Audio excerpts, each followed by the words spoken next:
నమస్తే, welcome to ఆధాన్ media. నేను మీ anchor. ప్రస్తుతం మనం ఉన్నటువంటి పవిత్ర చంద్రకాంత్ విషయాల్లో అండ్ అలానే వాళ్ళ వైఫ్ ఎక్కడైతే ఆరోపిస్తున్నారో తను ఎంత బాధపడుతున్నాను నా భర్త వెళ్ళిపోవటం వల్ల అండ్ అలానే తను చనిపోవటం వల్ల మేము ఎంత బాధకి గురయ్యాం అనేది తను చాలా సోషల్ మీడియాస్లో చెప్పడం జరుగుతుంది.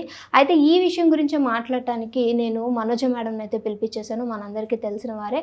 అయితే మేడం ఒక పాయింట్ చెప్పారు నాకు. అది నాకు నిజమే కదా, ఒకవేళ జనాలు ఇంత గుడ్డిగా ఉంటే ఎన్ని ప్రాబ్లమ్స్ ఫేస్ చేస్తారు అనిపించింది. సో ఆ విషయం ఏంటో మేడం గారిని అడిగి తెలుసుకుందాం. నమస్తే మేడం. నమస్తే రేప్కా. సో మీరు చెప్పిన పాయింట్ నిజంగానే నాకు కరెక్టే కదా, అసలు సమాజంలో తెలుసుకోవాల్సిన పాయింట్ ఇదే అనిపించింది. సో ఈరోజు మీరు శిల్ప గారి గురించి ఒక మాట చెప్పడం జరిగింది. ఆ విషయాన్ని మన వ్యూయర్స్ కూడా తెలియపరచండి. శిల్ప గురించి మాట్లాడే ముందు మనం పవిత్ర చంద్రకాంత్ గురించి కూడా ఒక నిమిషం మాట్లాడుకుందాం. పవిత్ర చంద్రకాంత్ ఇద్దరి యొక్క సంబంధం ఏదైతే ఉందో అది ఇల్లీగల్ యాక్చువల్లీ. సో ఆ రిలేషను లేకపోతే అది కలిసి ప్రయాణం చేయటము లేకపోతే దాన్ని ఏమంటారు రిలేషన్షిప్, దానికి ఏ పేరైనా పెట్టుకోవచ్చు. ఆ విధంగా వాళ్ళు చేసినందువల్ల నష్టపోయింది ఎవరు? రెండు కుటుంబాలు నష్టపోయినాయి. రెండు కుటుంబాలు కాకపోతే వాళ్ళిద్దరు చనిపోయారు కాబట్టి మనం వాళ్ళిద్దరి విషయం పక్కన పెడితే ఇప్పుడు శిల్ప గారికి ఈ యొక్క సంబంధం గురించి ఈరోజు తెలియలేదు. ఇది ఒక నెల క్రితందో లేకపోతే 2 నెలల క్రితందో 6 నెలల క్రితందో సంవత్సరందో కాదు, దాదాపు 4 సంవత్సరాల క్రితం నుంచి వీళ్ళ మధ్య ఒక అనుబంధం అనేది నడుస్తుందన్న విషయము శిల్పకి తెలుసు.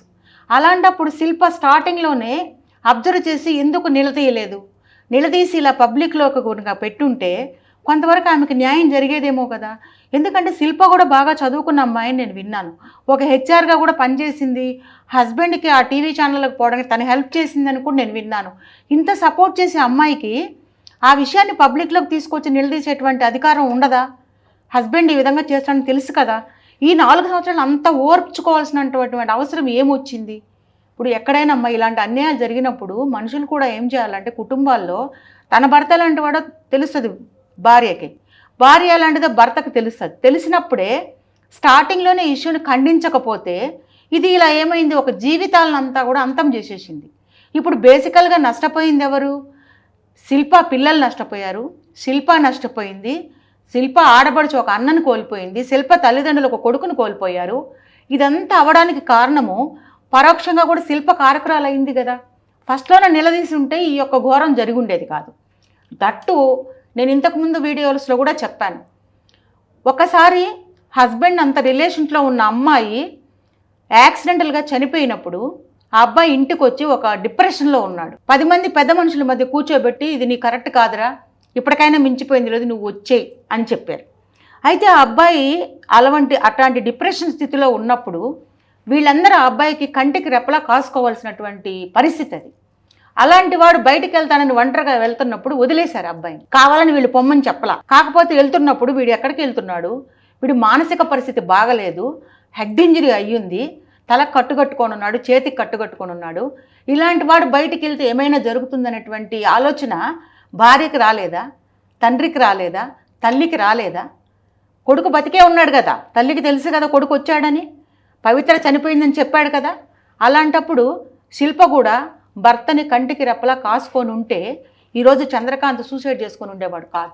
ఇప్పుడు పవిత్ర యాక్సిడెంటల్గా చనిపోయింది, ఆమె కావాలని సూసైడ్ చేసుకోలేదు, ఆమెను ఎవరు చంపలేదు. యాక్సిడెంటల్గా చనిపోయిన మనిషి ఒక ఇల్లీగల్ రిలేషన్షిప్ పెట్టుకోవడం వల్ల ఆ పిల్లల భవిష్యత్తు ఏంటి? రేపు ఆ పాయింట్కి వెళ్తే ఆ పిల్లల భవిష్యత్తు రేపు పొద్దున ఆ తల్లిదండ్రుల గురించి ఏం చెప్పుకుంటారు? వాళ్ళు ఎంత ఘోరమైన పరిస్థితి, ఎదిగిన పిల్లలు, వాళ్ళకి అన్ని విషయాలు తెలుసు. ఈ రోజుల్లో 5 ఏళ్ల పిల్లలు కూడా ఎట్లా ఉన్నారు, తల్లిదండ్రులు ఏం చేస్తున్నారో మానిటర్ చేస్తారు. వాళ్ళమ్మ వేరే వాడితో మాట్లాడితే వీళ్ళు అబ్జర్వ్ చేస్తూ ఉంటారు. మా అమ్మ ఏంది వేరే వాళ్ళతో మాట్లాడుతుంది అంటే వాళ్ళమ్మ కేవలం వాళ్ళ నాన్నతోనే మాట్లాడాలి అనేటువంటిది పిల్లలకు కూడా అవగాహన, అంత జ్ఞానం ఉంది. మరి వీళ్ళు పెద్ద పిల్లలు, 25 ఏళ్ళు కొడుకున్నాడు, 20 ఏళ్ళ కూతురు ఉంది, వాళ్ళకి అంత అవగాహన ఉన్నప్పుడు వీళ్ళు చేసింది కూడా తప్పే.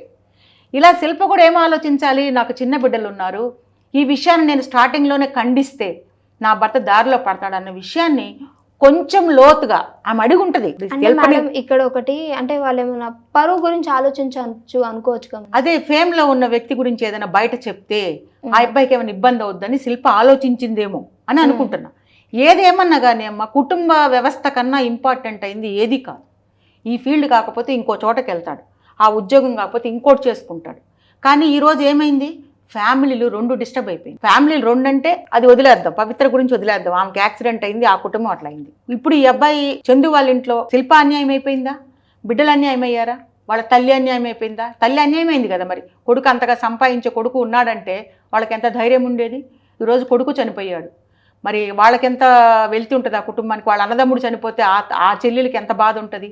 సో ఇదంతా స్టార్టింగ్లోని ఎవరైనా శిల్పని ఇన్స్పిరేషన్గా తీసుకొని, అంటే శిల్పని ఇన్స్పిరేషన్ కంటే ఆవిడ ఇలా చేయలేదు, మన ఇంట్లో ఏదైనా కుటుంబంలో ఇలాంటి అనుమానం ఏదన్నా ఉంటే దాన్ని మనం స్టార్టింగ్లోనే ఖండించాలి అనేటువంటిది నేటి కుటుంబాలు తెలుసుకోవాలి. భర్త ఎలాంటి వాడు భార్యకి తెలుస్తుంది, భార్య ఎలాంటి వాడు భర్తకు తెలుస్తుంది. కాబట్టి ఇలాంటి సంఘటనలు తన ఇంట్లో ఏదన్నా వాసనలు ఏదన్నా కనపడితే స్టార్టింగ్లోనే ఖండించాలి. నాకు తెలిసిన కుటుంబంలో ఒక అమ్మాయి దాదాపు 6-7 సంవత్సరాల నుంచి సఫర్ అవుతుంది, భర్త విషయాలన్నీ తెలిసి కూడా. ఎందుకు నేనంటా, నువ్వు ఎందుకు అంత కష్టాన్ని దాచుకోవాల్సిన అవసరం ఏంటి, నువ్వు ఎందుకు దాన్ని బయటపడటం లేదని నేను అడుగుతున్నాను. ఇలా చదువుకోనుండి కూడా వాళ్ళు విషయాలను దాచిపెట్టేసి భర్తకి ఏం అన్యాయం జరుగుద్ది అంటే, ఒక స్త్రీ అంత అవమానము అంత కష్టాన్ని పడుతూ కూడా భర్త యొక్క కెరీర్ గురించి ఆలోచిస్తుందంటే అక్కడ స్త్రీ ఎంత త్యాగశీలో మీరు ఆలోచించండి. మనం శిల్పాన్ని ఒక ఏరియాలో తప్పుపట్టినా ఆమె ఎంత త్యాగమూర్తి కాకపోతే 4 సంవత్సరాలు హస్బెండ్ గురించి చెప్పకుండా దాచిపెట్టింది. మీరు అన్నట్టు పరువు కోసం పోయింది. భర్త కెరీర్ ఇప్పుడు నిలదొక్కుంటున్నాడు, ఆయన కెరీర్ ఏమైపోతుందో అని సైలెంట్గా ఉంది. కానీ ఆయన కెరీర్ ఏమైపోద్దో అని సైలెంట్గా ఉందని అంటున్నారు కదా మేడం. మరి ఆ కెరియర్ వేరే వైపు వెళ్తుందని, తప్పు ద్రోవ అని తెలిసినప్పుడు ఎందుకు సైలెంట్గా ఉండాలి? అదే అంటున్నాను, అదే ఒక పరువు అనమాట. పరువు ఏమనుకుంటారో, నా భర్త గురించి నేనే బయట పెట్టుకుంటే బయట ఏం కాదు. ఇప్పుడు అంతే కదా, ఇంట్లోనే ఒక భార్య బయటపడిపోతే అతనికి వాల్యూ ఎక్కడుంటుంది.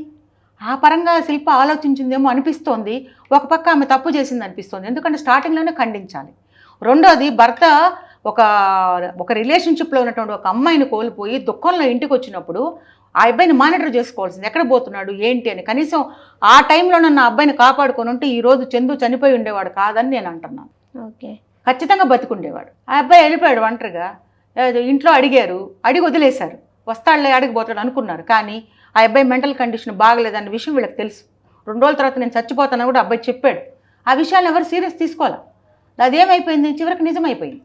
ఇప్పుడు సూసైడ్ చేసుకున్నాడు. అలా కాకుండా అబ్బాయిని కొంచెం ఫాలో అయ్యి ఎంబటే ఉండి ఆ రూమ్కి వెళ్ళినప్పుడు కూడా ఫ్రెండ్స్ అయినా, తల్లి అయినా, తండ్రి అయినా, భార్య అయినా, చెల్లి అయినా, ఈ సదరు ఎవరైతే ఉన్నారో ఒక్కళ్ళనే ఆ అబ్బాయిని వెంబడించి వాళ్ళ ఇంటికి వెళ్ళి ఆ అబ్బాయి ఏం చేస్తాడని ఆ ఇంట్లో ఉండుంటే, వాడు తోడుగా ఉండుంటే ఆ అబ్బాయికి ఈరోజు చందు ఆత్మహత్య చేసుకొని ఉండేవాడు కాదు, బతికుండేవాడు. ఎందుకంటే ఆ ఒక్క నిమిషం ఆ అబ్బాయిని కాపాడుంటే ఖచ్చితంగా అబ్బాయి బతికుండేవాడు. ఈరోజు మనం ఇలా మాట్లాడుకునే అవసరం కూడా ఉండేది కాదు, శిల్ప లైఫ్ బాగుండేది కదా. ఓకే మేడం, అయితే ఇప్పుడు సమాజంలో చూసుకుంటే పెళ్ళై 2 సంవత్సరాలు కూడా కాకముందే ఐదర్ వైఫ్ అన్న కావచ్చు, హస్బెండ్ అన్న కావచ్చు, వేరే వాళ్ళకి అలవాటు పట్టడం జరుగుతుంది. సో వీటికి కారణాలు ఏమై ఉండొచ్చు అంటే ఎక్స్పెక్టేషన్స్ అంటే మా హస్బెండ్ ఇలా ఉండాలి, ఇంత డబ్బు గల్లోడై ఉండాలి, నాకు ఇంత డబ్బు ఇవ్వాలి, రోజువారీ ఖర్చులకు నాకు ఇంత ఇవ్వాలి అని ఎక్స్పెక్టేషన్స్. ఇది తెలియకుండానే పెళ్ళిళ్ళు చేసుకుంటున్నారు అనుకోవచ్చా?